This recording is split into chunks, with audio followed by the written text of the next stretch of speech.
বাংলাদেশের বাইরে পৃথিবীর বিভিন্ন প্রান্তে যেখান থেকে চ্যানেলে দেখছেন, আপনাদের সকলকে সাদর আমন্ত্রণ তৃতীয় মাত্রা দেখবার জন্য। সাম্প্রতিক নানা বিষয় নিয়ে আলোচনার জন্য আমার সঙ্গে স্টুডিওতে রয়েছেন আমার ভাই বসা আছেন বাংলাদেশ জাতীয়তাবাদী দল বিএনপি চেয়ারপারসনের উপদেষ্টা হাবিবুর রহমান হাবিব, এবং আমার ডানে রয়েছেন রাজনৈতিক বিশ্লেষক অবসরপ্রাপ্ত মেজর জিল্লুর রহমান। স্বাগত আপনাদের দুজনকে তৃতীয় মাত্রায়।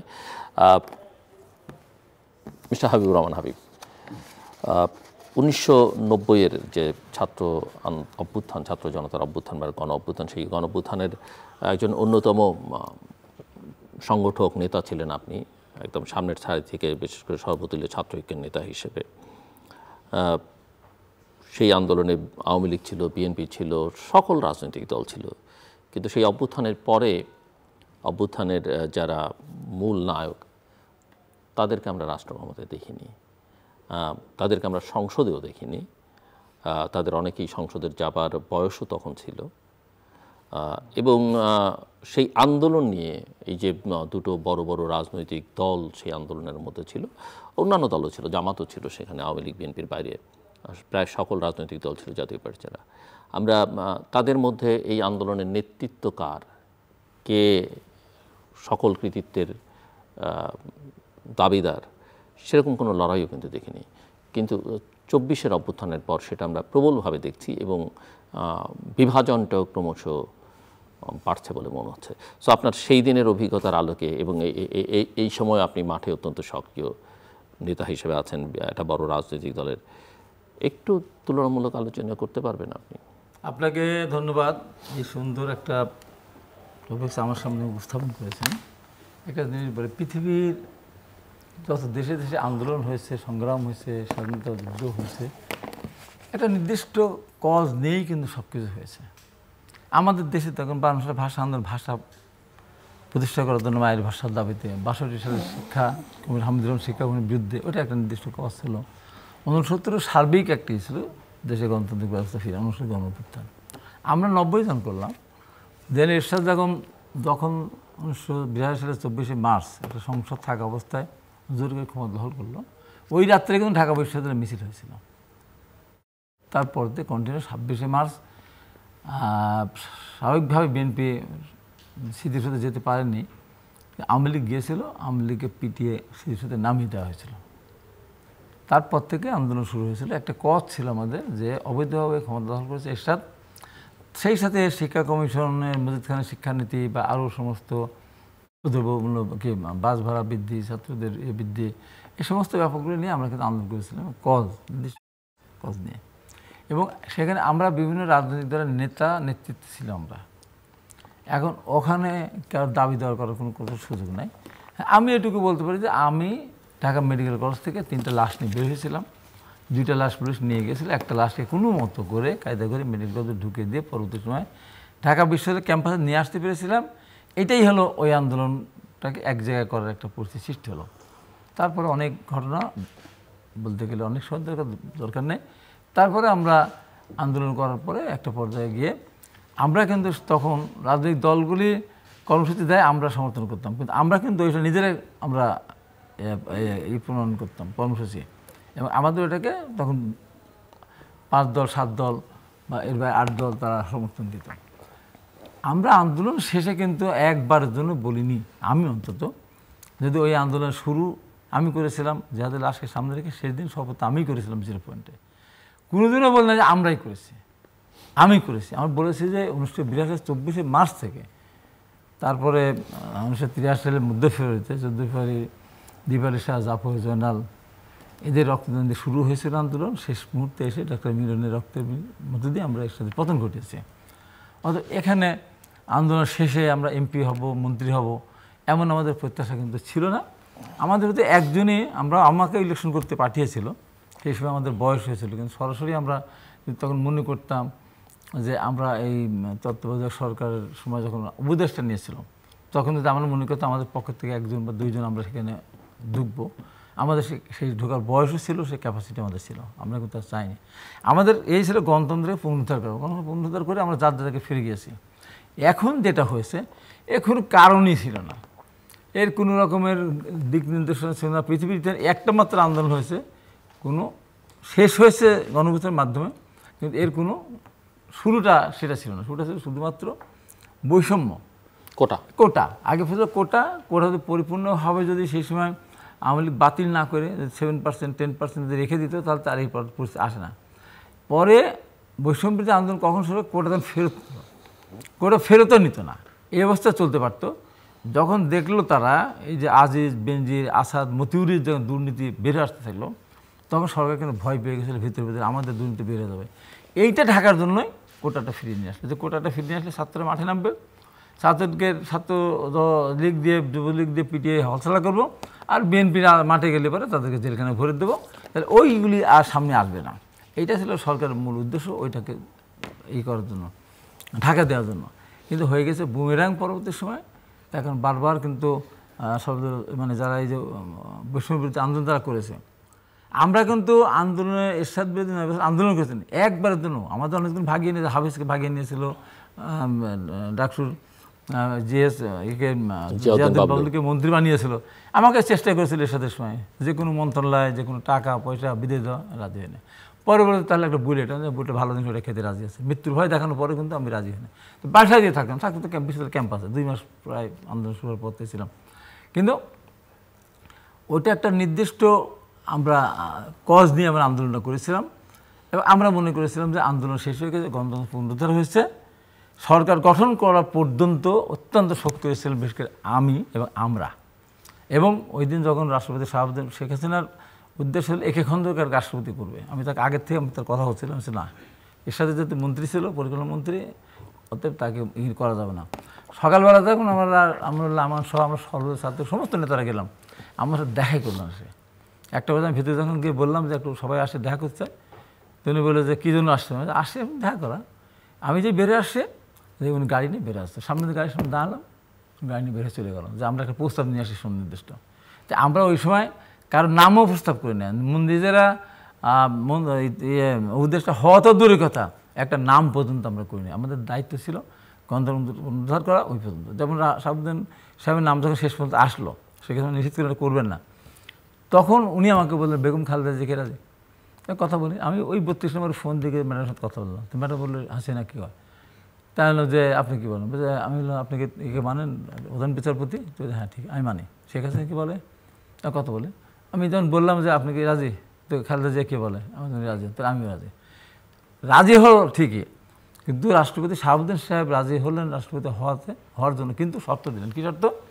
যে আমাকে আবার প্রধান বিচারপতির পদে ফিরে যেতে হবে, যেতে দিতে হবে, যা পৃথিবীর ইতিহাসে নাই।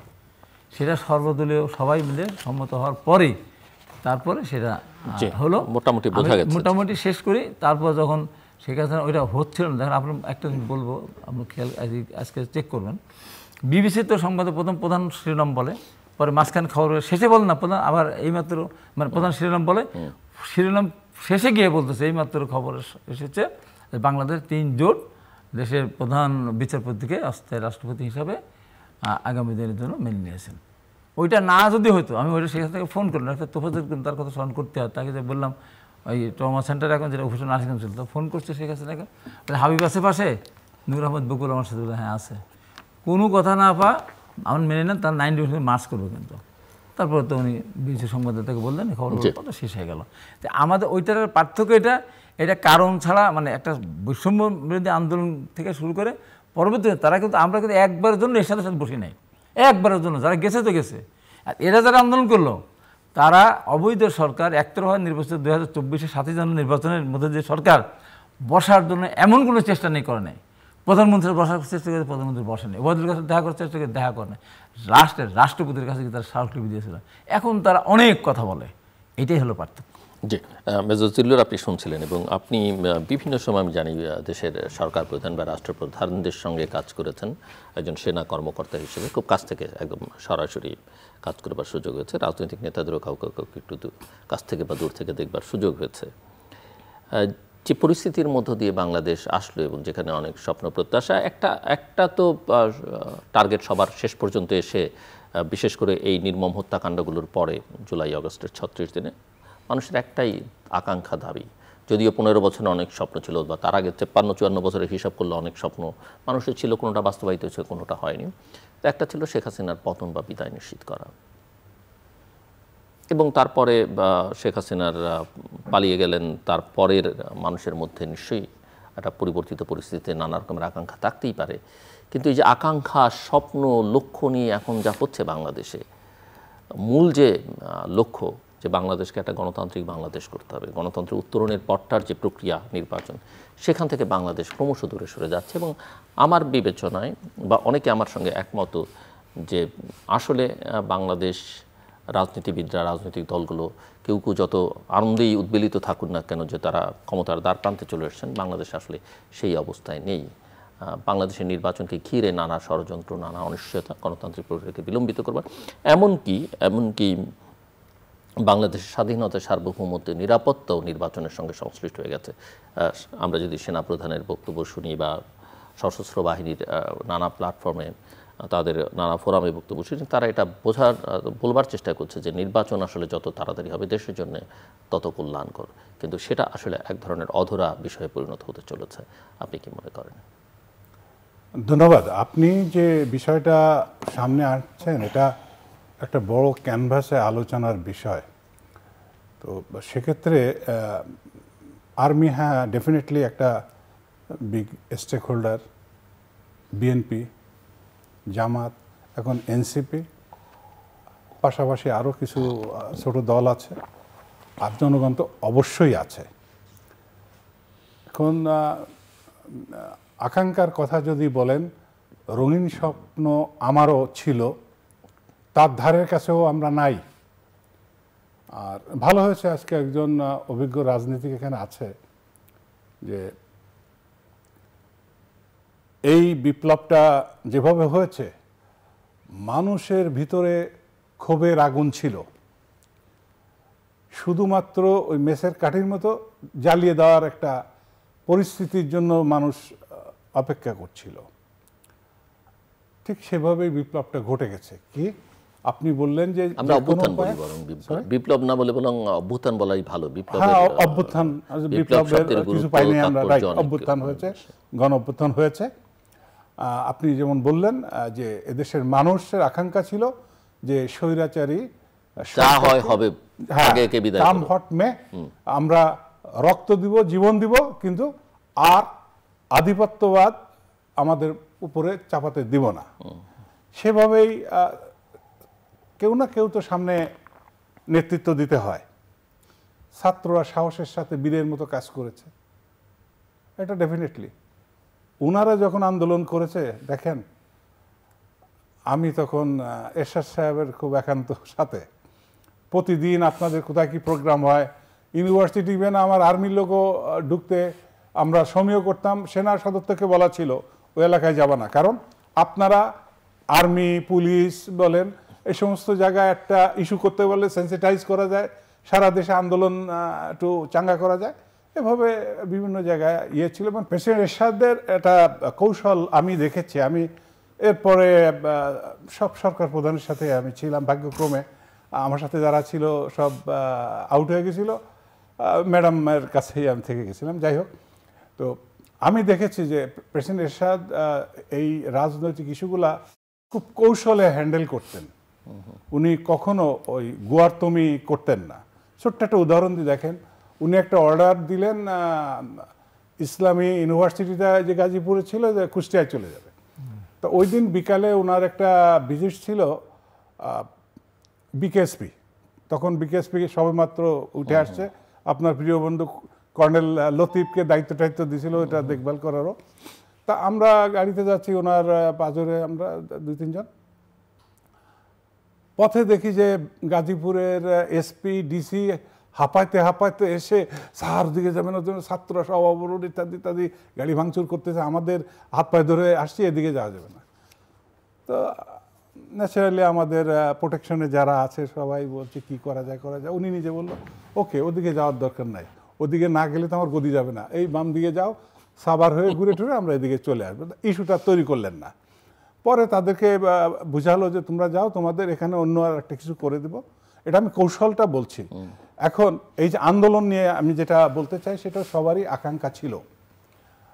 এই আকাঙ্ক্ষার এখন একটা কথা এখানে বলতেই হবে, শুধুমাত্র যে শেখ হাসিনাকে নিয়েই আমরা যত ক্ষোভ প্রকাশ করছি, শেখ হাসিনা কি শুধু একা দায়ী? তার পাশে যে সমস্ত আমলা ছিল, বেসামরিক আমলা, সামরিক আমলা, তারপর অন্যান্য রাজনৈতিক যে সমস্ত ব্যক্তিবর্গ যারা প্রভাবিত করেছে এই গণহত্যা, গুম, টাকা পাচার, দুর্নীতি, স্বর্গরাজ্য, উনি কি একা করতে পেরেছেন? আমার মতো, আপনার মতো, ওনার মতো কেউ না কেউ তো এগুলা ওনাকে সহায়তা করছে, উনি তো আদেশটা দিয়েছে। তা এই জন্য হয়তো ওনার সাজাটা বড় হবে। বাকিদের কি হয়েছে? বাকি তো সবাইকে আমরা পাচ্ছি না। কয়েকজন এখানে কিভাবে ধরা পড়ছে আমি আজও ক্লিয়ার না। দরবেশ বাবা আর আইন বাবা নৌকার ভিতরে বা কেন গেল কি, এই অভিনয়টা আমার কাছে আজও পরিষ্কার না। এই ছাড়া বাকি যারা ছিল আমরা এই প্রশ্নের সম্মুখীন হই বাইরে, যে প্রথমে সবাই জানে যে এদেরকে একটা সেফ হেভেনে রাখা হয়েছে এদের জীবনের নিরাপত্তার জন্য, এমনকি সামরিক বাহিনীর কাস্টডিতে আছে। তখন জনগণ ভেবে নিয়েছিল যে ঠিক আছে, তাহলে সামনে হয়তো তাদের বিচারে সম্মুখীন করবে, বিচার দেখবে সবাই। এরপরে আস্তে আস্তে আস্তে দেখে যে এই তো ফরেন শাখা কলকাতা, ওখানে আওয়ামী লীগ কার্যক্রম শুরু করে দিয়েছে। মানুষের তো উৎসুক প্রশ্ন আসে, এতগুলা লোক কিভাবে গেল? এরা তো সব বড় বড় ডেকা ডেকা ক্রিমিনাল। একমাত্র স্বরাষ্ট্রমন্ত্রী আসাদুজ্জামান কামাল, আমার টকশো পার্টনার, আর গোলাম রনি, আমরা তিনজন আর জেনারেল রশিদ, চারজন মিলে বিটিভিতে একদিন অনেক কথা বলছিলাম। তো ওই দিন ওই স্বরাষ্ট্রমন্ত্রীকে আমার মনে হয়েছিল, আমি অনেক জায়গায় বলেছি, ভেরি সফট মাইন্ডেড মানুষ, একজন বীর মুক্তিযোদ্ধা। সেই লোক এখন তো সবই দুদক বের করে নিয়ে আসছে। এক সার্জেন্ট, এক সাব ইন্সপেক্টর চাকরি করতে গেলে 30 থেকে 40 লাখ টাকা, আর উনি যেটা ধরেন না সেটা ওনার ছেলে বা ওনার ছেলের বউ বা তার আত্মীয় স্বজন, মানে দুর্নীতি করতে করতে একজন না।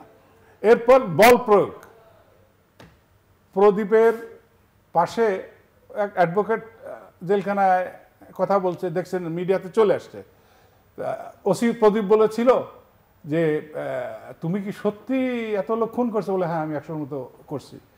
কে করিয়েছে? স্বরাষ্ট্রমন্ত্রী আমার দিয়ে করিয়েছে। কেউ আমার সাথে কথা বলছে না, আর যেই কেউ আসে তাই বলে খুনি খুনি ওর কাছে যেও না, আমি মানসিকভাবে খুব বিপর্যস্ত হয়ে যাচ্ছি, আমার সাথে একটু কথা বল। তো এই যে ইস্যুগুলা, এটা তো একদিনের এখানে আসে নাই। মানুষের ভিতরে ক্ষোভ জন্ম হতে হতে এমন হয়েছে সবাই ঘরের থেকে বেরিয়ে চলে আসছে।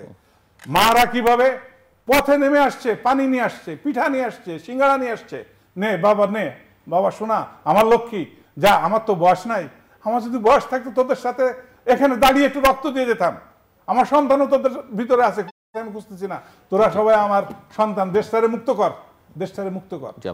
তবে প্রশ্নের মধ্যে আসি, রাইট, প্রশ্ন এখন এই ছাত্ররা, আমি বলবো যে এটা অবুঝ কাজ বা অবুঝ বয়সের সিদ্ধান্ত, সরকারে আমরা চলে যাব। তা না করে মহাত্মা গান্ধীর মতো ব্রিটিশ তাড়ানোর পরে যদি ওই মহাত্মা গান্ধী যেমন নেহরু বলছিল সামনে যাও গুছাও কিভাবে তোমরা রাষ্ট্র পরিচালনা করো, আমি পিছে থেকে দেখব পর্যবেক্ষক হয়ে তোমরা সঠিক পথে আছো নাকি, জনগণ আমার সাথে আছে।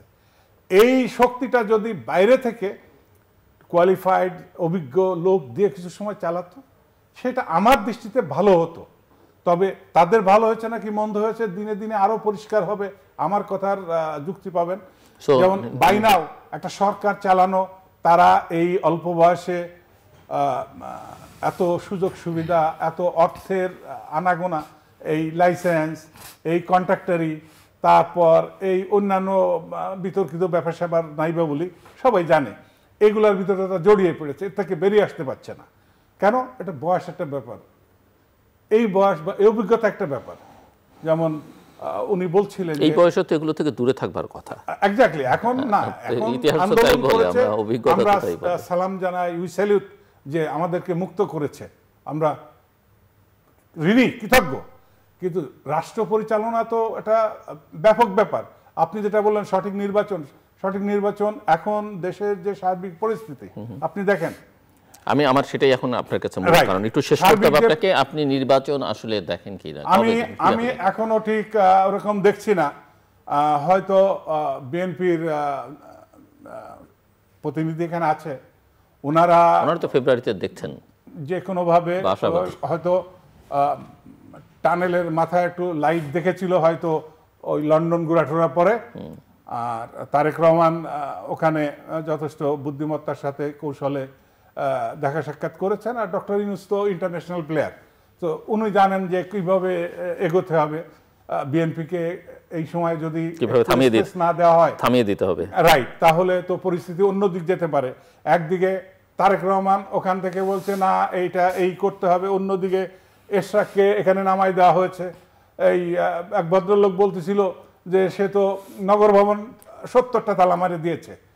তা নগর ভবনের দায়িত্ব নেওয়ার জন্য নির্বাচন হয়েছে বহু আগে, তখন কি ঢাকা শহরে তালা ছিল না? নাকি ডক্টর ইউনূস ক্ষমতা আসার পরে তালার দোকান খুলে দিয়েছে আর এখান থেকে কিনে কিনে 70টা লাগাই দিয়েছে? এইভাবে ব্যঙ্গ করে কথা বলেছে।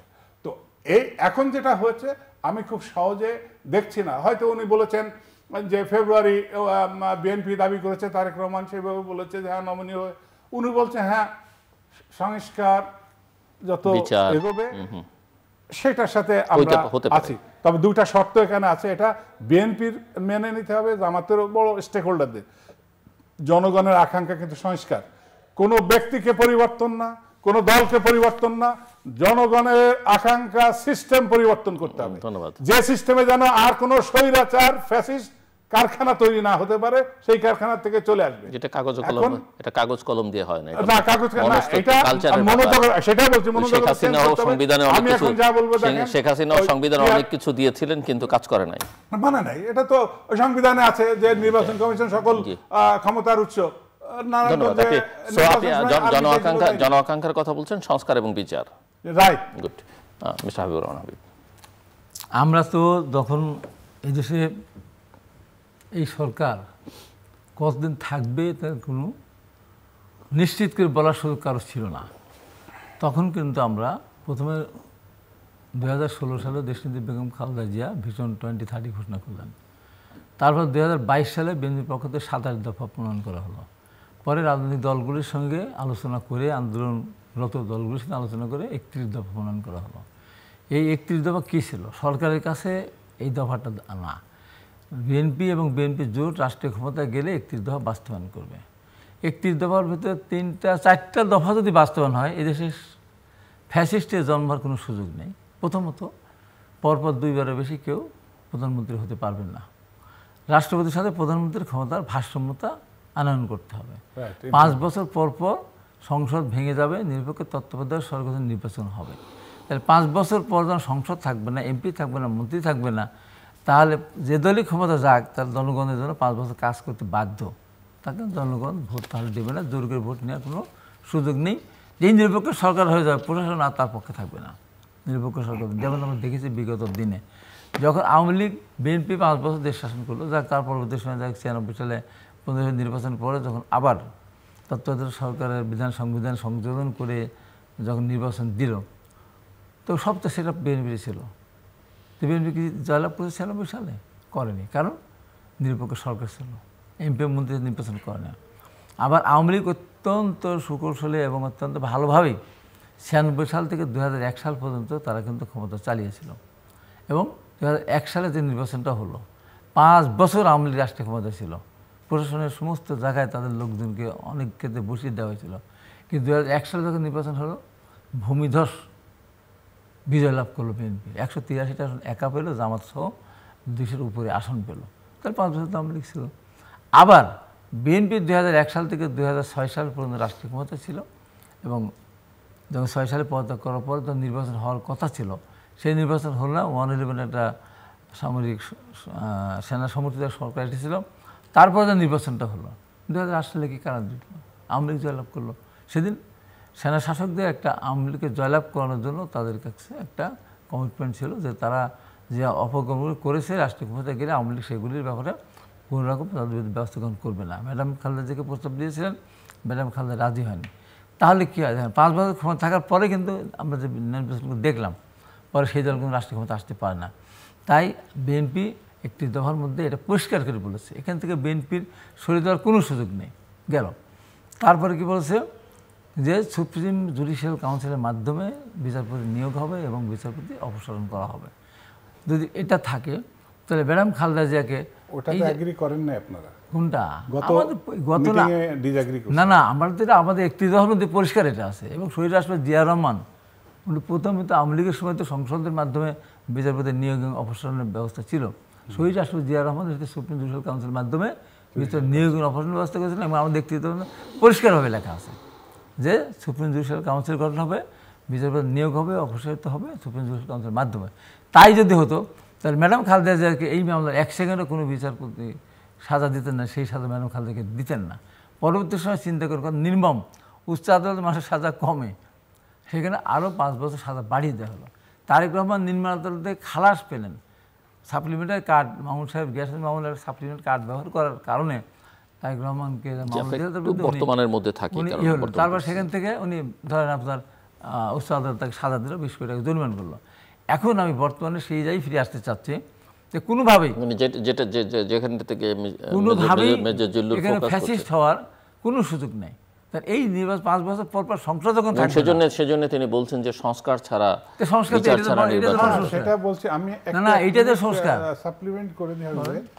সেটা হলো দেখেন, এটা কিন্তু আমি কোনো রকম কোনো দলের প্রতি অ্যাফিলিয়েশন না। আপনি দেখেন সংস্কার কমিশনে ওনারা বিজ্ঞ যারা ওনারা যাচ্ছেন, বিএনপির সব এক লাইনের কথা, আর আওয়ামী লীগ বিগত দিনে যে লাইনে তারা সংবিধান রেখেছে, যেমন সাংবিধানিক কাউন্সিল, সেটা বলছে না, ওটার দরকার নাই। কেন? ও প্রধানমন্ত্রী, প্রধান উপদেষ্টা, প্রধান বিরোধী দল এবং অন্যান্য কিছু যোগ্য লোক নিয়ে, প্রধান বিচারক নিয়ে তারা এগুলা করবে। আচ্ছা, তারপর কি রাষ্ট্রপতির যে এই ক্ষমার অপব্যবহার আজ যথা ইচ্ছা খুনিদেরকে ছেড়ে দিচ্ছে, এতে তো দেশের আইন শৃঙ্খলার অবনতি হচ্ছে। এবং দল যারা করে তারা মনে করে যে আমি মানুষ খুন করলে আমার রাষ্ট্রপতি ছেড়ে দিবে। আর যারা এই দলের প্রভাবশালী আছেন বা দলের প্রধান আছেন, তিনি জানেন যে আমাকে আনুগত্য না করে যাবে কোথায়। ও মামলা ফেসাদে পড়ে গেলে আলটিমেটলি তো ওই আমি যা রিকমেন্ডেশন করে দিব রাষ্ট্রপতি ক্ষমা করে দিবে, সেটাও কিন্তু ওনারা অ্যাগ্রি করেন। 70 অনুচ্ছেদ সেটাও এখনো পরিষ্কার না, এগুলো এখনো আমি তো সেটাই বলছি, আপনি যেটা বলতে চাইছেন। তো শুনুন, আপনি যদি নির্বাচনে এখন যে অবস্থা, সেটা হচ্ছে যে যত দ্রুত, এটা আমি আর একটু লং রেঞ্জ ভিশন নিয়ে কথা বলছি, যত দ্রুত, আমি জানি আপনি যোগ্য দেশ চালানো, আমার এত সন্দেহ নাই, কিন্তু পারিপার্শ্বিক অবস্থাটা কি এখন যে অবস্থা আছে, উনি যেটা বলছেন, আমাকে বললে এই নির্বাচন তো করা দেখছি, পুলিশ ভঙ্গুর, তাদের মনোবল ঠিক নাই, প্রশাসন গত 16 বছর যে জায়গায়, তাহলে প্রশ্ন থাকছে যে 11 বছরে কি করলেন তাহলে? সেটা 11 মাসে উল্লেখযোগ্য কিছুই করতে পারেন নাই, কিছুই করতে পারেন নাই। সামান্য কিছু বিএনপির হয়তো 2-4 জন কোথাও বসিয়েছে, জামাতের হয়তো 2-4 জন বসিয়েছে, আওয়ামী লীগের টোটাল সেটআপ কিছুই যদি করতে না পারেন, তাহলে আরো 11 মাসে যে পারবেন তার কি গ্যারান্টি আছে? সেটাই বলছি যে এখানে যে জায়গায় পথে আমি ওইটাই বলতে চাচ্ছি। আমি বলি এখন এটা করতে গেলে একটা বিএনপির বড় সমর্থন, শুধু মৌখিক সমর্থন না, সরকারকে দিতে হবে যে হ্যাঁ ঠিক আছে, আপনি এই বিষয়গুলো আমরা, বিএনপি তখন সরকারকে পূর্ণ সমর্থন দিচ্ছে না, সেটা তো মুখে দিচ্ছেন অন্ধের মতো আর সরকারেরও এখানে কিছু ব্যাপার আছে। দেখেন এই আরেকটা বড় ইস্যু হয়েছে মব জাস্টিস নিয়ে, পরে আপনি পরে বলেন মব জাস্টিস নিয়ে, আমি এর ভিতরে আসতেছি কারণ এটা নির্বাচনের সাথে জড়িত। থানা এখন কেন ঘেরাও হচ্ছে? এই যে পটিয়ায় না কোথায় কোন থানায়, সেখানে মব জাস্টিস করতে হলো, ওসিকে খেদাইতে হবে, সেখানে কারা? NCP, OC close. আবার এই দিকে এই টাঙ্গাইলের এখানে মব করতে গেল কারা? বিএনপির কিছু ছেলেপেলে, তারা কিন্তু মামলা এবং অ্যারেস্ট হলো। তাহলে সরকার এখানেও কিন্তু একটা প্রশ্নের সম্মুখীন হয়ে যাচ্ছে। যদি এনসিপি ছেলেপেলে কোথাও যে গ্যাঞ্জাম করবে, মব করবে, মব আবার জাস্টিস হয় কিভাবে? মব মানে বিক্ষোভ বা বিক্ষিপ্ত মানুষ, বিক্ষিপ্ত মানুষের তো জাজমেন্ট থাকে না, ভায়োলেন্স। তো সুতরাং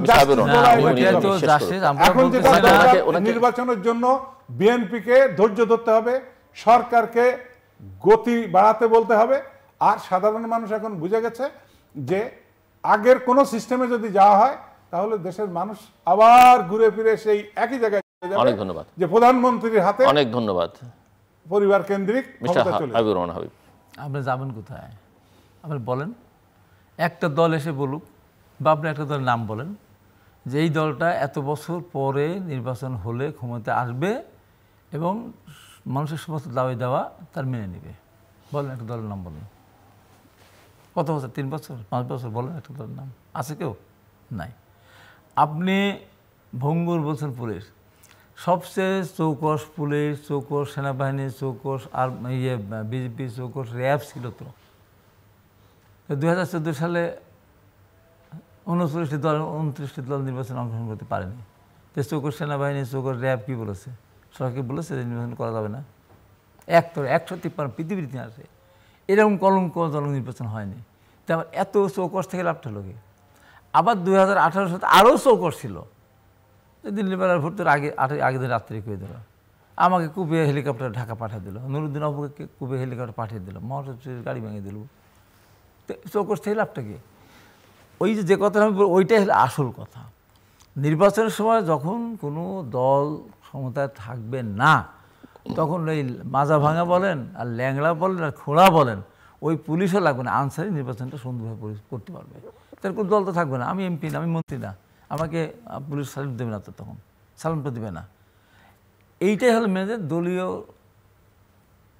সরকার ক্ষমতা থাকলে ফেরেস্তা নিয়ে এসে দিলে পরে এই দেশে নির্বাচন হওয়ার সুষ্ঠু ছিল। বারবার আমি বলেছি, আমি বিগত 18 সালের নির্বাচনের আগে 24 সালের নির্বাচন বারবার বলছি যে আপনারা সংসদটা শুধু ভেঙে দেন, প্রধান নির্বাচন কমিশনার আপনারা হন, আমাকে বানান, এমনকি তত্ত্বাবধায়ক সরকার প্রধানও আপনার তোফায়েল আহমদকে বানায় দেন, আমাদের কোনো আপত্তি নাই। তো আমাকে বলে আপনার দলের পক্ষ থেকে, হ্যাঁ আমি বলছি আমার দলকে আমি বুঝাবো, রাজি করাবো, সংসদ থাকবে না। আওয়ামী লীগ তা করেছে। অথচ সেই আওয়ামী লীগ কিন্তু 2007 সালের নির্বাচনের আগে ওই যে আপনার হলো আমাদের হলো কে হাসান কবি বিচারপতি ছিল, উনি সর্বশেষ অবসরপ্রাপ্ত, উনি সরকার প্রধান হবেন বা নির্বাচনকালীন সময়, এটা আওয়ামী লীগ মানতে পারল না। এক কথা হলো দলীয় সরকার থাকলে কোনো সময় এদেশে সুষ্ঠু নির্বাচন হয় নাই, পরিপূর্ণভাবে হওয়া সম্ভব না। মানুষ বলে ভারতের ট্রেন সেশনের কথা বলেন যে এত সুন্দর নির্বাচন করতে, আরে আমাদের বাংলাদেশে 91, তারপরে আপনার 96, 2001 সালে ট্রেন সেশনের চেয়ে তো কঠিন নির্বাচন করেছে আমাদের এই দেশের প্রধান নির্বাচন কমিশনরা। 2008 সালের নির্বাচনটা তারা সুন্দর করেছে, কিন্তু সেদিন সেনা সমর্থিত সরকারকে জয়লাভ করানোর জন্য সেদিন তারা একটা কারচুপি করেছিল। আপনার সেনাবাহিনী শুধু আওয়ামী লীগের লোকেরাও জানে না। আমি নিশ্চিত বলছি 10% করে ভোট নৌকা মার্কা প্রত্যেকটা কেন্দ্রে বাক্স আলাদা ঢুকানো ছিল। যে কোনো ভোটের পার্সেন্ট 86% ভোট আজ পর্যন্ত কাস্ট হয়নি ওই আপনার সালের নির্বাচন ছাড়া। হ্যাঁ, 2008 সালের নির্বাচন ছাড়া কোনো সময় 86% কিন্তু ভোট কাস্ট হয়নি, ওই 10% অতিরিক্ত ভোট মারার কারণে। তো আপনার দরকারটি, আপনি যদি বলেন যে আমি চুরি করবো না, আমি মিথ্যা কথা বলবো না, আর কিছু লাগে? আমি চুরি করবো আর না, আর কিচ্ছু লাগে না, আমি চুরি করবো, আমি শুধু মিথ্যা কথা বলবো না, আমি চুরি করতে পারবো? আমাদের মানসিকভাবে পরিবর্তন হতে হবে। আমাদের নেতা জনক তারেক রহমান পরিষ্কার করে বলেছেন, যখন সরকার আওয়ামী লীগ ফ্যাসিস্ট তখনই কিন্তু বলেছেন আমরা আন্দোলনরত যারা আমরা আছি, ছোট বড় সব দলকে নিয়ে আমরা সামনের দিকে সরকার গঠন করে দেশটাকে এগিয়ে নিয়ে যাব। এখনও আমাদের সেই বক্তব্য কিন্তু আছে, এখান থেকে সরে যাওয়ার কারোর কোনো সুযোগ নেই। এবং ভোটের সময় আমি তো ভোট করেছি, আমি আপনাকে বলে আপনার 3টা একেবারে মিনিমাম আপনি সংস্কার করেন যে ভোটের সময় কেউ যদি কোনো প্রার্থীর মিছিলে আক্রমণ করে, পোস্টার ছিনিয়ে ফেলে, অফিসে আগুন দিয়ে পুড়িয়ে দেয়, একদম সুনির্দিষ্ট প্রমাণ সাপেক্ষে তার প্রার্থীতা বাতিল। দ্বিতীয়ত, ভোটের দিন যদি কেউ সিল মারে, অবৈধ টাকা দিয়ে ভোট কেনে, এটা ধরা পড়লে পরে তার প্রার্থীতা বাতিল। তৃতীয়ত, আমরা চোখের অন্তরালে সে অন্যভাবে জিতে আসছে কারচুপি করে বা ষড়যন্ত্র করে, তাহলে প্রমাণ পাওয়ার পর তার সংসদ বাতিল। আর নির্বাচন কারচুপি কেউ করবে? মাঠে কেউ মারামারি করবে? মিনিমাম জিনিস, মিনিমাম জিনিস। এখন যে আইন আছে চলছে, শুনেন, এখন যে আমি বলি, এখন যে আইন আছে সেই আইনে আমরা আবেদন করতে পারি, ওই এলাকায় যে রিটার্নিং ওটা তো অফিসার থাকুক আমরা আবেদন আরো করি, কিন্তু বৃহত্তর লাভ হয় না। সংস্কার মানে যেগুলো সংস্কার জাতীয় বললাম, ঐকমত্য আপনারা কমিশন আরো এখন একটা যেগুলো নিয়ে ঐকমত্য আলোচনা করছে সংস্কার আমি সেগুলোর বললাম কথা তো, বলছেন। আপনার সংস্কার যেমন তো আমি বলি, সংস্কার ধরেন আপনার একটা নারী কমিশন একটা সংস্কার করেছে, একটা বিশৃঙ্খলা সৃষ্টি করেছে। আপনার তোফায়েল আহমেদ, ডক্টর তোফায়েল আহমেদের নেতৃত্বে স্থানীয় সরকার সংস্কার করেছে, ওকে তো আমি ঝুড়ির ভেতরে ফেলে দিচ্ছি, কবে ডাস্টবিনে ফেলে দিচ্ছে। সেই পাকিস্তান আমাদের সে আপনার মৌলিক গণতন্ত্র ফিরিয়ে নিয়ে আসছে। কি অদ্ভুত কথা যে আপনি সরকারি চাকরি করবেন, আমি বেসরকারি চাকরি করবো, আমি কাউন্সিলর নির্বাচন করতে পারবো, আমি সরকারি চাকরি করে আমি আপনার ইউনিয়ন কাউন্সিল মেম্বার নির্বাচন করতে পারবো। আমরা নির্বাচিত হয়ে আমরা চেয়ারম্যান ভোট দিয়ে চেয়ারম্যান বানাবো, mayor vote councillor mayor vote মেয়রকে নির্বাচন করে হয় করে দেন। আমরা সেই 68 সালের বা কি 64 সালের সেই মৌলিক গণতন্ত্র আমরা ফিরে গেছি। এই সংস্কৃতি লাভ হবে না? হ্যাঁ, বেসিক ডেমোক্রেসি ফিরে গেছি, এগুলো দরকার নাই, এত কথা তো দরকার লাগবে না। আপনার কথা হলো যে পরিষ্কার এই তিনটা জিনিসই যে আপনার সামনে থাকে, সেই তিনটা আপনার কোনো সংস্কার দরকার নাই, ছিল কোনো সংস্কার দরকার নাই। তিনটার মধ্যে দেখেন আপনি রাষ্ট্রপতির মধ্যে ক্ষমতার ভারসাম্য আনতে হবে। হ্যাঁ, বলছি তো আমরা। আর তারপরে আপনার আরেকটা স্লোগান বক্তৃতাও বলেন যে সংস্কার একটা চলমান, অবশ্যই, হ্যাঁ, ভেরি গুড কথা। কিন্তু বর্তমান পর্যন্ত যতটুকু প্রয়োজন সেটুকু আমাদের করে দেন, তারপরে আপনারা ক্ষমতা আসার পরে পরবর্তী পরিস্থিতির সাথে যেটা প্রয়োজন হয় কোনটা বলেন, কোনটা? হ্যাঁ, আলোচনা আছে। দেখেন কালকে বলেন না কোনটা, যে প্রধানমন্ত্রী এবং বলছি তো আমরা না, আলোচনার কোনটা শুধুমাত্র একটা জায়গায় এগ্রি করেছেন রাজনৈতিক দলগুলা, তত্ত্বাবধায়ক সরকার ফিরিয়ে আনতে হবে। আর কে হবেন, কিভাবে নির্বাচন করা হবে তার কোনো কিছু ফাইনাল হয়নি, এগুলা এখনো আলোচনার পর্যায়ে রয়েছে। দ্যাট মিনস আপনারা বগলে ইট রেখে আলোচনা চালালে তো হবে না, আপনাকে কিছুটা ফ্রিডম এখানেও দিতে হবে,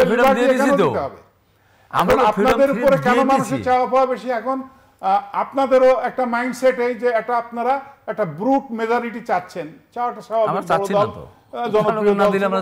বাট সুবিধা আছে যে আপনার সংবিধান এখন সংস্কার যাই করুক, যদি আমার 2/3 আপনার হাতে থাকে তখন তো আপনি যে কোনোটা চেঞ্জ করতে পারবেন, আইন করতে পারবেন।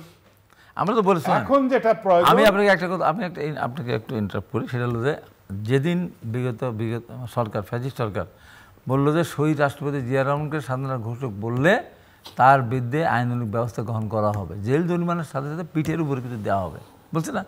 আমি কি মানছি? যেদিন বলছে ওই দিনই আমি টকশো থেকে বলছি, শহীদ রাষ্ট্রপতি জিয়া রহমান প্রথমে সুপ্রিম অথরিটি হিসাবে নিজের স্বাধীনতা ঘোষণা দিয়েছেন, পরবর্তী সময়ে সেই পরিস্থিতিতে আওয়ামী লীগের নেতৃত্বের কথা বলে on behalf our great leader Sheikh Mujibur Rahman বলে উনি তার পক্ষে ঘোষণা দিয়েছেন। তো জেলে নিয়ে গেলে যাজ্ঞা। আওয়ামী লীগ বলেছিল না আর কোনদিন বাংলাদেশে অনির্বাচিত সরকার রাষ্ট্র পরিচালনা করতে পারবে না, এখন কি নির্বাচিত সরকার? এই জন্য আইন করলেই তো আইন, জুলফিকার আলী ভুট্টো আইন করেছিল না ভাই, সেটাই তো আওয়ামী লীগ তো আইন করেছিল। তবে কেউ যদি আসে তার ফাঁসি হবে, জিয়াউল হক কি সংবিধান পড়ে আসলে তারই ফাঁসি। এই জন্য বলি যে বিএনপি বেশ করে দলের ভারপ্রাপ্ত চেয়ারম্যান, এবং দেখেন দেশনেত্রী বেগম খালেদা জিয়া রহমান কথা বলেন, তারেক রহমান কথা বলেন, আমি তিনটা জিনিস আমি 1 মিনিটের ভিতর বলি। ম্যাডাম খালেদা জিয়ার সঙ্গে যখন আমি 6 তারিখে দেখা করলাম, এই যে 5-6 অগাস্ট গত মুক্তার পর, আমি একদিনই বারকারের সামনে যাইনি। আমি আল্লাহর কাছে বলতাম আমি ম্যাডাম খালেদা জিয়াকে বন্দি অবস্থা দেখব না, আমাকে মুক্ত খালেদা জিয়ার সাথে দেখা করার সুযোগ করে দেন। আল্লাহ পাকে দোয়া কবুল করেছেন। প্রথম দিন আমি সর্বপ্রথম বিএনপির নেতা, আলমগীর পরে গেছেন, অন্য সময় যেতেন, মামুনুল হক গেছিলেন, আমি গিয়ে ম্যাডামের সাথে দেখা করবো, ম্যাডাম এই কথা আমি বলতাম, কারাবন্দি ম্যাডাম খালেদার সাথে দেখা করবো না, মুক্ত খালেদার সাথে দেখা করবো, আজকে আমার সৌভাগ্য হয়েছে। অনেক কথা উনি কি বলেন জানেন? ওনার যে প্রশ্নটা ছিল যে দেশের সার্বভৌমত্ব, নিরাপত্তা, নির্বাচন, সেই জায়গাটা আমাদের আসার দরকার। আমি ধরে নিলাম নির্বাচন করা হলো, ধরে নিলাম এখনো পর্যন্ত হয়তো জাতীয়তাবাদী শক্তি ক্ষমতায় এলো, ক্ষমতায় আসার পর এখন যে পরিস্থিতি, আর্মি গ্রাউন্ডে আছে, ব্যারাকে ফিরে গেলে তখন পরিস্থিতি কি হবে? আমি আগে আর্মি তো থাকতে চাইছে না, আর্মি থাকবে কেন? থাকতে চাইবে না তো, কারণ আমি কোন অফিসার দীর্ঘদিন তার সৈনিক এইভাবে রাখলে তারা আবার ক্রাইমের সাথে জড়ে যায়, আর তারপর মনস্তাত্ত্বিক জগতে কেন তারা আনসারগিরি আর পুলিশগিরি করে, হ্যাঁ অনেক ধরনের, আর এটা তার দায়িত্ব না, মূল দায়িত্ব থেকে সরে যাচ্ছে। এটা দায়িত্ব নয়, এর জন্য তারা ট্রেন্ড। প্লিজ আমি বলি যে আর্মি যখন ব্যারাকে ফিরে যাবে, আপনি যখন সরকার গঠন করবেন, আপনার সরকার পরিচালনার পরিস্থিতিটা নিয়ে আপনাকে আগে ভাগে চিন্তা করতে হবে। ডক্টর ইউনূস সরে গেলে পরিস্থিতি এরকম থাকবে না। এখনই একটা সময় আমার মনে হয় সার্বিক পরিস্থিতি বিবেচনায় নিয়ে সকলকে একটু পরিপক্কতার পরিচয় দিতে হবে, সংযমের পরিচয় দিতে হবে। সকল দলকে এই উদ্যোগটা আমাদের মাননীয় প্রধান উপদেষ্টা নিতে পারেন, সব দলকে, এমনকি আওয়ামী লীগ, ফ্যাসিস্ট, তারা পথিক, এর মধ্যে যদি কেউ ভালো থাকে, যারা অন্যায় করবে তাতে সাজা দিতে হবে। কিন্তু সর্বশেষে তো যারা আমরা এখানে সবাই তো দেশের নাগরিক, তা না হলে আর একটা সরকার, সে ধরে নিলাম আপনার সরকার গঠন করলেন, তারা যখন মাঠে নামবে আর আর্মি যখন ব্যারাকে থাকবে, তো সরকার পরিচালন করবেন নাকি এদেরকে দমন করবেন? এই পরিস্থিতিগুলো বিভাজিত জাতি হিসেবে থাকতে চায় না। আপনারা এভাবে চলবে ইনভেস্টমেন্ট আসবে। আমি আপনার কথা অনেকে আপনি যেটা বলার চেষ্টা করতেছেন, আমার মনে হচ্ছে যে আওয়ামী লীগ ছাড়া নির্বাচন ইনক্লুসিভ নির্বাচন বলে এটা পৃথিবী স্বীকার করুনি তো না। আমি তা বলি না, অনেকেই বলতে হয়তো না, অনেকে বলে এটা বলার চেষ্টা। আমি আপনাকে বলি, আমি বলি কি, ওই যে আপনারা তো বলেছিলেন, তারেক রহমান বলেছে তো যে মডিফাইড যদি আওয়ামী লীগ আসে, উনি এক ঢিলে দুই পাখি মারছেন, যে বহির্বিশ্বে সবাই দেখানো গণতান্ত্রিক প্রচার, আমাদের চিরপ্রতিদ্বন্দ্বী দলও এখানে আসছে। আবার আওয়ামী লীগ দেখছে কি, যে শেখ হাসিনাকে আউট করে ফেলছে, এর মধ্যে কয়েকজন মনে করছে যাক আমরা সামনে যে একটা দল গঠন করতে পারি, এরকম একটা কথা প্রকট ছিল। আমি কোনটা বলতে চাচ্ছি, আমি চাচ্ছি আপনার যে জায়গায় আমি বলি কনক্লুড করবার চেষ্টা করি আস্তে আস্তে। হ্যাঁ, আমি চাচ্ছি যে একটা ঐক্যের জায়গায় আপনাদের আসতে হবে। আমি বলি আমরা তো আছি, জনগণ আপনাকে সাপোর্ট দিচ্ছে, ফাইন, কিন্তু অন্যদের একটা সাপোর্ট থাকতে, ঠিক আছে বিএনপি ক্ষমতায় গেছে 5 বছর চালাক, তারপরে যে জনগণ কাউরে ক্ষমা করে, কাউকে মনে করে যে তারে দিব, সে আসুক। বাট দিনের শেষে তো আমরা সবাই এক দেশের নাগরিক। ধন্যবাদ। তাদেরকে একেবারে বাদ দিয়ে এখন বাদ দিবেন, এখন বাদ দেন। আমি আপনাকে একটা চোখের সামনে একটা জ্বলন্ত উদাহরণ দিচ্ছি। 2014 সালে যখন 153 আসনে বিনা প্রতিদ্বন্দ্বিতায় আওয়ামী লীগ নির্বাচিত হলো, সারা বিশ্ব কি আওয়ামী লীগের কাছে মুখ ফিরিয়ে নিয়েছিল? আমাদের তো কোনো দোষ ছিল না। ওনারা তত্ত্ব সরকারের বিধানের জন্য দাবি করে আন্দোলন করেছিল, বিএনপি তত্ত্ব সরকার বিধান সংশোধন করেছিলেন। ওইটা উঠিয়ে নেওয়ার কারণে ওই প্রতিবাদে নির্বাচন যায়নি। বাংলাদেশের দুইটা বড় বড় যে সংস্থা, একটা পার্লামেন্টের আর ইন্টার পার্লামেন্টের সিস্টেম, দুইটারই প্রেসিডেন্ট সেক্রেটারি হলেন বাংলাদেশ, সাবের হোসেন চৌধুরী আর হলো শিরিন শারমিন। সারা পৃথিবীতে আমি তো অবাক হয়েছি যে নির্বাচন হলো না, 153 বিনা ভোটে হলো, সরকার গঠন হয়ে গেল, তাদেরকে দুইটা বড় বড় জায়গা দিয়ে দিল। তো এই জন্য ওইটা বড় ব্যাপার না। এরপরে আপনার 18 সালে রাত্রিবেলা ভোট হলো, ওইবারে 5 বছর চালিয়েছিল, এই বছর 5 বছর চালিয়েছিল না। ওই পরিণতি, এটার পার্থক্য আছে একটু।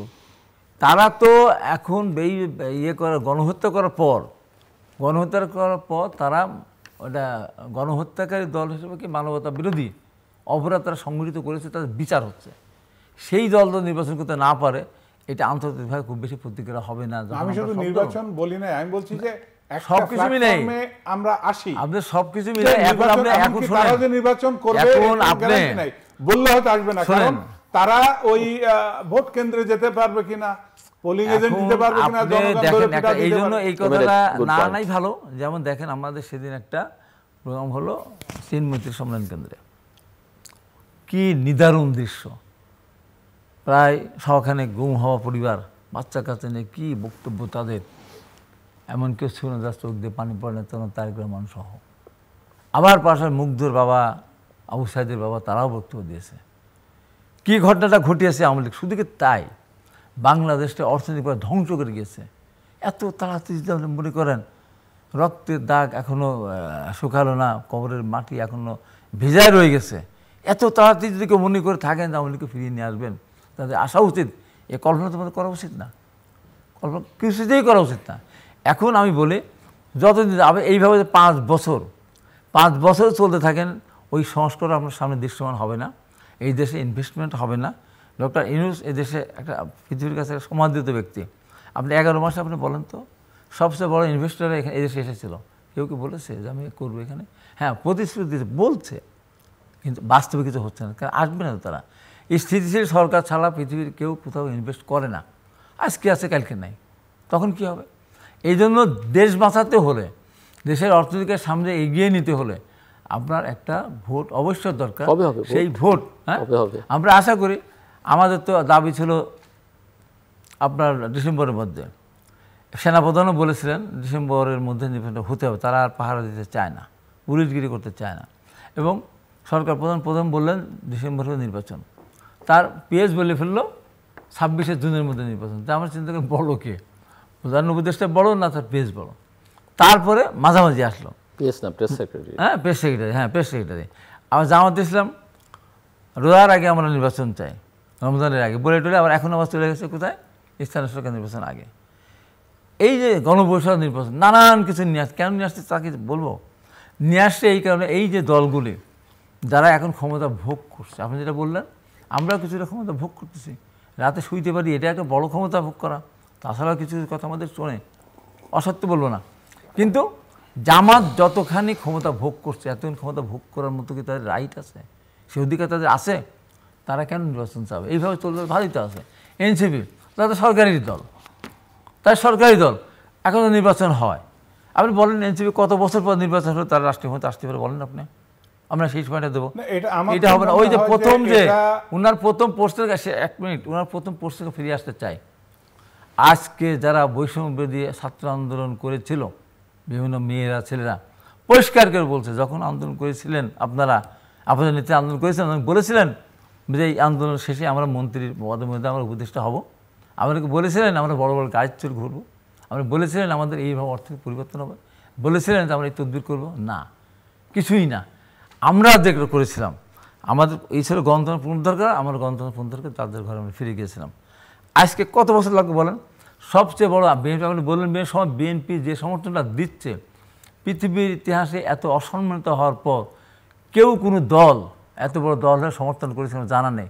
বিএনপির নেত্রী, দেশনেত্রী বেগম খালেদা নির্মম অত্যাচার শিকার হয়েছেন। জাতিসংঘে গিয়ে ডক্টর ইউনূস সাহেব একবার তার নাম উচ্চারণ করেনি। ওখানে গিয়ে উনি কী বললেন? দুইজনকে দেখিয়ে বিল ক্লিন্টন এরা মাস্টার মাইন্ড বলেছেন না? উনি ছাত্রদের বলেছেন যে আমি ছাত্রদের অ্যাপয়েন্টেড। আপনি বলেন তো, ছাত্ররা কি শুধু আন্দোলন করে? আমরা আন্দোলন করি নাই।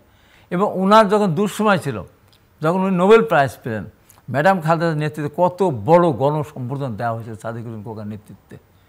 তারপরে এই যে লাস্ট সরকার পতনের আগে লিফট বন্ধ করে 8তলা 9তলা তাকে হেঁটে উঠতে হতো, লিফট খুলতে হতো। কে যেত তার সাথে? কেউ গেছে? হ্যাঁ গেছে। কারা? ছাত্র দল, যুব দল, স্বেচ্ছাসেবক, বিএনপির উকিলেরা হাঁটতে হাঁটতে তার সাথে গেছে, এজলাসে হাঁটতে হাঁটতে নেমে এসেছে। একবারও তো সে কথা স্মরণ করলেন না। এই যে সাদিকুল খোকার ছেলের কথা আপনি বললেন, আপনার চিটাগাংয়ের মেয়রকে আপনার কোর্ট বলে দিল, শপথ পালনের কথা বলে দিল, নির্বাচন কমিশন গেজেটভুক্ত করলো, সে এখন মেয়রগিরি করতেছে। ইশাকের অপরাধটা কী অপরাধ? এখানে প্রধান উপদেষ্টার ইন্টারফেয়ার করা উচিত ছিল। ওখানে যখন হয়েছে এটা কেন হবে না? আপনি একজন উপদেষ্টা, আপনি আপনার কোর্টকে মানছেন না, আপনি আইন মানছেন না, আপনি নির্বাচন কমিশনকে আপনি মানছেন না, নির্বাচন কমিশন গেজেটভুক্ত করেছে, আপনি তাকে কেন শপথ করে দেবেন না? আপনি বললেন যে হ্যাঁ 72টা তালা লাগালো, 72টা কেন লাগাতে গেল? কেন লাগাবে সে? কেন লাগাবে সে? লাগানো তার কথা না। আপনি উত্তর সিটি কর্পোরেশন আপনি দিয়ে দিলেন, একজন প্রশাসনিক নিয়োগ দিয়ে দিলেন, কেন? কারণ কি? সিলেট দিলেন, চিরাং দিলেন একরকম, ওখানে দিলেন আরেক রকম, এখানে এসে আবার আরেক রকম, এত কিছু, এত কেন? ফ্যাসিস্ট সরকার যা করেছে আপনি তাই করছেন। সেই সময় নির্বাচন হলে এখানে তাবিদ ওয়াল জিতত, সেই সময় নির্বাচন হলে ওখানে সাদুল জিতত, এখানে নির্বাচন হলে জিতত, মেয়র ইশাক জিতত। কেন বঞ্চিত করলেন? আমরা একটু শেষের দিকে শেষ করে আনতে হবে। সো ক্লোজিং রিমার্কস, আমি একটু বলি যে আপনি যেটা বলছেন যে জাতিসংঘে যে হয়তো ম্যাডামের নাম উনি মুখে নেন নাই, এটা হয়তো আপনাদের একটা ব্যথার কারণ হতে পারে, বাট পাশাপাশি এটাও ভুললে চলবে না যে উনি ম্যাডামকে যথেষ্ট সম্মান দিয়েছেন। তারপর বিএনপি এখন যে অবস্থানে আছেন, এই আন্দোলন এবং ডক্টর ইউনূস, এই সরকার না থাকলে আগে আপনাদের অবস্থা কোথায় ছিল আমরা তো দেখেছি। মাঠে নামলে গুলির পর গুলি, আর মামলার পর মামলা, মাঠে কোথাও দাঁড়াতে পারে নাই। সেই দিক থেকে বিএনপি তো অনেক সুবিধা অবস্থানে আছে। তো এই সুবিধাটা যে সরকার দিয়েছে, আমরা তো মানুষের ফেসিয়াল এক্সপ্রেশন, ভাষা, কণ্ঠ অ্যানালাইসিস করি। ডক্টর ইউনূস অত্যন্ত শ্রদ্ধাশীল ম্যাডামের প্রতি। এমনকি তারেক রহমানের সাথে যখন উনি লন্ডনে কথা বলছেন, যে উনি এই কথাটা বলছেন, উনি যে ওয়ান্ডারফুল ডিগ্নিফাইড লেডি, হ্যাঁ, শ্রদ্ধা নিবেদন করেছেন। একটা ইস্যু নিয়ে কথা বললে হবে না তো, আমাদের তো সার্বিক অবস্থা বিবেচনায় নিতে হবে। এই ঢাকা শহর যে কয়দিন অবরোধ করে রাখা হয়েছে, আমি বিএনপির প্রতি সহানুভূতি ভালোবাসা রেখে বলছি, বিএনপির ক্ষতি করেছে।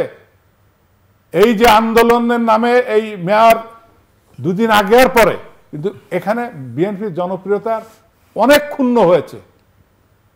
5 আগস্টের পরে যে ঘটনাগুলা বিএনপি ঘটাচ্ছে, বিএনপি হাইকমান্ড যে সমস্ত নির্দেশনা দিচ্ছে, আমরা তো বাস্তবে সেগুলো বাস্তবায়ন খুব দেখছি না।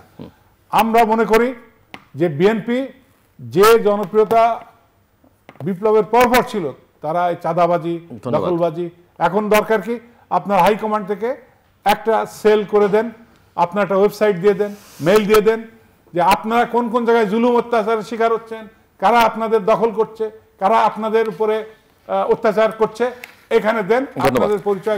আপনি বললেন তো আমরা তো এখন করতেছেন ক্ষমতা পাওয়ার পর, আমার ক্ষমতা ছিল না তখন তো ওনার পাশে আমরা দাঁড়িয়েছি। যখন নোবেল প্রাইজ পেলেন তখন আমরা ক্ষমতা ছিল, আমরা ওনার পাশে দাঁড়াইনি। এই বিগত দিন ওনার পাশে দাঁড়াইনি। উনি কি আন্দোলনের মাঠে ছিলেন? আমাদের কত মানুষের জীবন গিয়েছে তার হিসেব আছে। আপনি বললেন হ্যাঁ, সবসময় এরশাদের বিরুদ্ধে তো আমার 9 বছর লেগেছিল আন্দোলনকে। আমরা এখানে গেছে হলো কত বছর, 15 সাল, 15.5 বছর। হ্যাঁ, ওই বছর না হলে এই বছর হতো। এবং এরশাদের বিরুদ্ধে আওয়ামী লীগ, বিএনপি, জামাত সব মিলে করে দল ছিল না, বল ছিল না, শিল্পী ছিল না, সাহিত্যিক ছিল না, কবি ছিল না, কেউ ছিল না। তা তো 9 বছর লেগেছে। তো এরাও যে ভুল যেটা করলো, এই জন্য বলে আমরা তো করেছি। তারপরে আমরা তো সবাইকে শেষ সম্মান, এরা তো তা দিতে চায় না।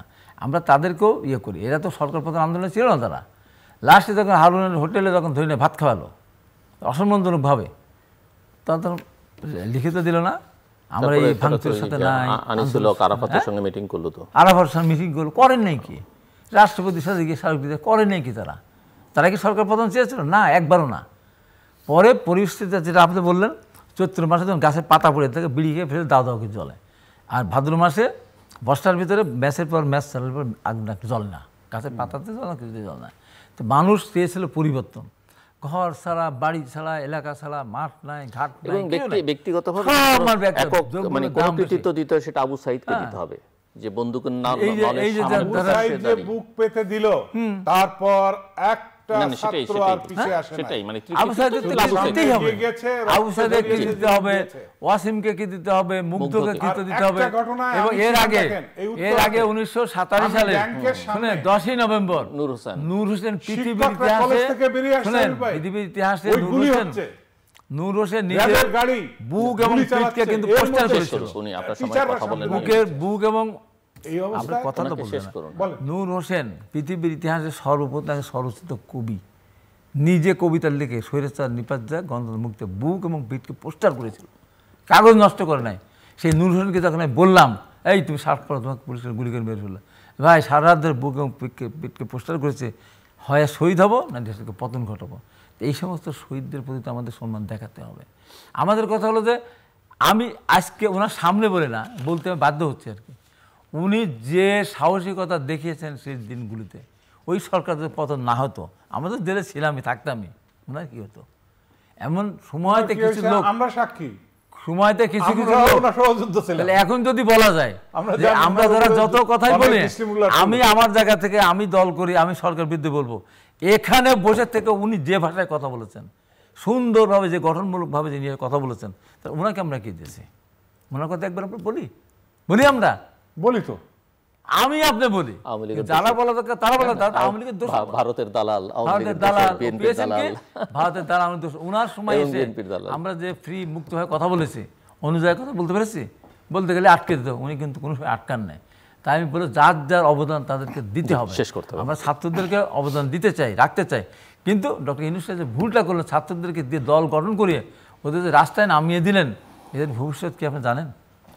দর্শক অনুষ্ঠানের শেষ প্রান্তে আমরা সামাজিক যোগাযোগ মাধ্যম ফেসবুক, এক্স এবং ইউটিউবে তৃতীয় মাত্রা লাইভ স্ট্রিম হচ্ছে, আপনারা দেখতে পারেন। টেলিভিশনের পর্দায় দেখতে না পারলে যে কোনো সময় যে কোনো স্থান থেকে ইউটিউবে তৃতীয় মাত্রা চ্যানেলটি সাবস্ক্রাইব করেই পর্ব বা পুরোনো পর্বগুলো আপনারা দেখতে পারেন।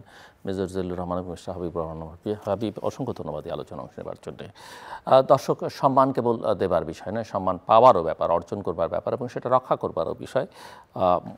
মোটামুটিভাবে এই কথার মধ্য দিয়ে বোঝা যায় যে আসলে কাদের উদ্দেশ্যে বলা হচ্ছে।